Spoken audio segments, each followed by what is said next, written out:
Pasuk Yudzain Mechashefa, une sorcière, lo techaye, tu ne dois pas laisser vivre. Rashi Mechashefa lo techaye, une sorcière, tu ne devras pas la laisser vivre. Et la tumat beveddin, elle sera mise à mort par le beddin. Vechad zecham vechad nekavot, que ça soit un sorcier ou que ça soit une sorcière. Et là, chez Diber Akatouf Baové, le pasuk, il parle du cas le plus fréquent, chez Anashim Metsuyot Mechashefot, que plus souvent, c'est des sorcières, plus que des sorciers. Pasuk, Yutret, Kol, Shochev, Im Bema, tout celui qui a des rapports avec un animal, Mot Yumat, sera condamné à mort. Rashi, Kol, Shochev, Im Bema, Mot Yumat, Biskila, il sera lapidé, Rovea Kanir Ba'at, celui qui a eu le rapport, l'auteur du rapport, comme l'animal avec lequel il a eu le rapport, chez Katouf Bahem, comme c'est marqué, Deme Embam, leur sang est sur eux, donc ils seront les deux lapidés. Pasuk Yutet, Zoveach la Elohim, celui qui va sacrifier au Dieu Yahoram, il sera excommunié, mis à mort, Bilti Lachem Levado, si ce n'est que à Dieu lui-même. Voyons ce que Rashi nous explique ici. La Elohim, ici, c'est les dieux, la Avodazara. C'est les idoles. Et là, Rashi de nous expliquer une petite règle grammaticale, Iloyanakoud, si c'était ponctué l'Elohim, Ayat Sarich Lefaresh, on aurait dû expliquer Velirtov et écrire Acherim, d'autres dieux. Arshav, chez Amar, maintenant que la Torah dit la Elohim avec un kamatz, en tsarich lefaresh acherim, on n'a pas besoin de dire d'autres dieux. Pourquoi? Chez Kol lamed ou bet ameshameshet berosh ateva, car à chaque fois qu'on trouve un lamed ou un bet au début d'un mot, imnekuda bachataf, qui est ponctué avec un khataf, c'est ce que nous aujourd'hui on appelle le sheva, kegon, par exemple, les melech, les midbar, les ir. Tsarich les faresh, il faut dire les ezemeler, quel roi il parle, les emidbar, quel désert, les zeir, quelle ville. Vechen, et ainsi, lorsque ça commence par un chirik, limlachim pour des rois, velir galim pour des fêtes, tsarich les faresh ezé. Il faut tout de suite expliquer de quel roi on parle, de quelle fête on parle. Veim nommé faresh. Et s'il n'explique pas le texte et qu'il ne précise pas de qui on parle précisément ou de quoi on parle précisément, kol melachim bamishma. Alors à ce moment-là, ça veut dire tous les rois. Vechen, ainsi l'Elohim, si c'est marqué que l'Elohim, kol Elohim bamishma, ça veut dire tous les dieux. Afilo kodesh. Et là, à ce moment-là, tous les dieux, ça peut aussi inclure, Dieu préserve, Akadosh Baruch Hu, Elohim. Aval kishei nekuda patar, mais quand c'est avec un patar kemo, la melech, la midbar, l'aïr, noda be'eze melech medaber. On sait, et c'est sous-entendu, de quel roi on parle. Vechen l'aïr, qu'on dit vers la ville, noda, on sait, be'eze ir medaber, on parle de quelle ville. Parce que c'est comme ça on disait, la fameuse ville, le fameux désert. Vechen la Elohim, c'est les fameuses divinités. Leotam sheuzartan aleem, ceux que vous avez déjà été avertis, bemakom acher, dans un autre endroit. Kayot sebo, la même chose on dit, en kamocha ba Elohim. Il n'y a pas comme toi parmi les dieux. Les fiches elo perash, et puisqu'on nous a pas dit de quel dieu on parle, utzrach leinaked, patar, c'est pour ça qu'il y a un patar pour dire, ba Elohim, ceux qu'on t'a déjà dit que on les appelait des divinités, mais qui n'avaient aucune valeur. Et on n'aurait pu pas dire En Kamocha Be Elohim, parce qu'à ce moment-là, ça désignerait toutes les divinités, Dieu inclus. Donc ici, la Elohim, on sait automatiquement que ça parle d'autres divinités. Yahoram, ça veut dire quoi? Il sera excommunié. Yumat, ici ça veut dire il sera mis à mort. La manema Yahoram, alors pourquoi dire qu'il sera excommunié ou qu'il sera détruit plus précisément? Pourquoi ne pas dire simplement il va mourir? Valokvarnem rabomita, on a déjà dit qu'il sera chayav mita bemakom acher dans un autre endroit. On le verra Bezrat Hashem dans le livre de Dvarim. Veotseta et taishaou et taishaï, qu'on devra faire sortir l'homme ou la femme qui ont fait la Avodazara et les condamner à mort. Seulement, Ici, la Torah veut nous apprendre quelque chose de supplémentaire. Et là, seulement. Les filles chez l'eau Perash, puisqu'on nous a pas expliqué précisément Al-Ezo Avoda, sur quel culte il est Chayav Mita. Parce que servir un autre Dieu, ça veut dire quoi? C'est lui faire quoi? Chez l'Otomar Kol Avodot Bemita, tu peux pas dire que tout culte qui est fait à un autre Dieu, c'est Chayav Mita. Pourquoi? Parce qu'il y a certaines divinités qui ont leur propre culte. Et il y a des choses qui sont communs à toutes les divinités. Ba ou Feresh Lechakan, ici la Torah vient t'expliquer. Zoveach la Elohim, celui qui sacrifie aux autres dieux, l'Omar Lecha, pour te dire, Ma zevicha avoda anasid bifnim la shamaim, comme le fait de sacrifier, c'est une avoda, c'est un culte. Anasid bifnim, qui est fait à l'intérieur du temple, la shamaim, et qui est consacré à Dieu. Af animarbe, et donc je vais inclure toutes les formes de culte qui sont faits au Beth Amikdash et qui sont consacrées à Dieu. On aura l'interdiction de le faire pour un autre Dieu. Par exemple, à Maktir, celui qui va brûler l'encens.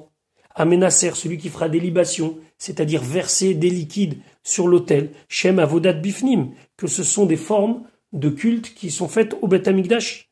Chayavim Alehem, et donc on sera coupable de les faire, les Chol Avodazara. Pour tout autre Avodazara, Ben Shedarka Leovda Bekar, soit que pour cet Avodazara, c'est habituel qu'on lui fasse des encens, Ben Shedarka Leovda Bekar, ou bien que ce soit pas habituel. Ces cultes, puisqu'ils sont réservés à Dieu, ne peuvent pas être faits à une autre avodazara. C'est-à-dire faire des sacrifices, brûler les encens, verser des libations, tout ça ne peut être consacré que à Dieu. Kegon, par exemple, Amechabed, Ve'amerabetz, Ve'amegabetz, Ve'amenachek. Par exemple, celui qui, Mechabed, il balaye devant la avodazara. Ve'amerabetz, celui qui arrose. Ve'amegafef, celui qui enlace une statue. Ve'amenachek, celui qui embrasse une statue. Et no bemita, il n'est pas chayav mita. Et la be'azara, c'est seulement une interdiction de la Torah. Quand est-ce qu'il sera chayav mita, qui sera condamné à mort? C'est quand il fera les choses qui habituellement sont réservées à Akadosh Baruch. Pasuk Raf. Nous allons maintenant étudier l'interdiction de Onaa. Onaa, c'est-à-dire faire offense à un étranger. La Torah nous demande, Pasuk Raf Veger, donc le converti, l'autoné. Tu ne dois pas offenser, tu ne dois pas lui faire de la peine. Velotil Chatsenu, tu ne devras pas l'opprimer. Ki gerim et item, car vous-même vous étiez des étrangers, Beretz Mitzrayim, dans la terre d'Égypte. Alors, ici, on parle de Ona. Ona, ça peut être uniquement avec la bouche, ou bien ça peut être avec de l'argent. Lorsque, par exemple, on va forcer quelqu'un à faire pour nous certaines choses qui ont une valeur marchande, alors ça peut s'appeler Ona. Il y a Ona Dvarim, il y a par la bouche, il y a Onat Mamon, en tout cas celui qui fait ça à un étranger, un converti, alors c'est une interdiction de la Torah. La Torah nous dit Veger l'otone, Rashi, Onat Devarim. On parle ici d'offenser par la parole. Alors, contrarier en vieux français. Kemo, comme c'est marqué dans Ishaïa, Ve'achalti et monaïch et besaram. Je nourrirai ceux qui vous offensent de leur propre chair. Donc, tonner, c'est de ne pas offenser le guerre. Lotil chatsenu, c'est de ne pas l'opprimer. Ici, ça veut dire de lui faire de la pression, begzelat mamon, en lui volant son argent. C'est-à-dire en faisant en sorte qu'il va ou travailler, ou me donner, ou carrément, lorsque je vais le voler, c'est une interdiction supplémentaire que pour tous les autres béné Israël. Ça veut dire que le fait qu'il soit ger tzedek, que ça soit un converti, c'est une circonstance aggravante pour celui qui lui fait du mal. Qui guérit item im oneto, si tu l'enfonces, afu yachol leonotra, lui aussi peut t'enfoncer. Velomar lecha et te dire, afata migerim bata, mais toi aussi, t'es descendant d'étrangers. Mum shebecha, ton propre défaut, al tomar lachavecha, ne le dis pas à ton ami. Et ici, en le dénigrant et en l'offensant quelque part, on oublie d'où est-ce qu'on est venu. Kol lachon guerre, à chaque fois qu'on a le mot guerre, guerre ça veut dire un étranger, Adam shelo nolad beota medina. On parle de quelqu'un qui n'est pas né dans ce pays, et là-bas, medina tacheret, mais il est venu d'un autre pays, la Gourcham, pour y habiter. Le cas peut s'avérer être le guerre toshav, celui qui vient s'installer en Eretz Israël, mais qui reste lié encore au fait qu'il est simplement goy. Et il y a le guerre tzedek qui lui se convertit au judaïsme. Pasuk Rafalef, Kol Almana, toute veuve, Veyatom ou orphelin, Lo Te Anun, vous ne devez pas faire souffrir, vous ne devez pas leur rendre la vie difficile. Rachid dit, ou ad-din, c'est le même din, les chol adam. C'est interdit pour tout autre être humain. On n'a pas à lui faire du mal. Et là, chez Diber Akatouf Baouvé, le pasouk nous parle de quelque chose d'habituel, de présent. Étant donné que un yatom, un orphelin, ou une almana ou une veuve sont plus fragiles, on a tendance à être plus dur avec eux. Les filles aiment teshu chez Koach, puisqu'ils sont faibles, d'avar matsu il notam. C'est fréquent que les gens les font souffrir ou les offensent, parce que il n'y a pas d'homme pour les défendre. Maintenant, la Torah nous dit, pasuk chaf bet, im ane te ane oto. Si tu lui fais de la peine, si tu le fais souffrir, tu l'offenses. Ki im tsaok itsaak elai, car s'il en vient à crier à moi, ça veut dire à prier et à m'implorer, shamoa eshma tsaakato, je vais entendre sa plainte. Donc ça veut dire que Akadosh Baruch Hu lui-même va venir le défendre. C'est ce qu'on verra plus tard dans le pasuk Rav Gimel. Rashi Chavbet, Areze Mikra Katsar. C'est un verset qui est très court. Gazam velo pireshonso. Il a dit la menace, entre guillemets, il a prévenu que c'était grave, mais il n'a pas dit quelle était la punition.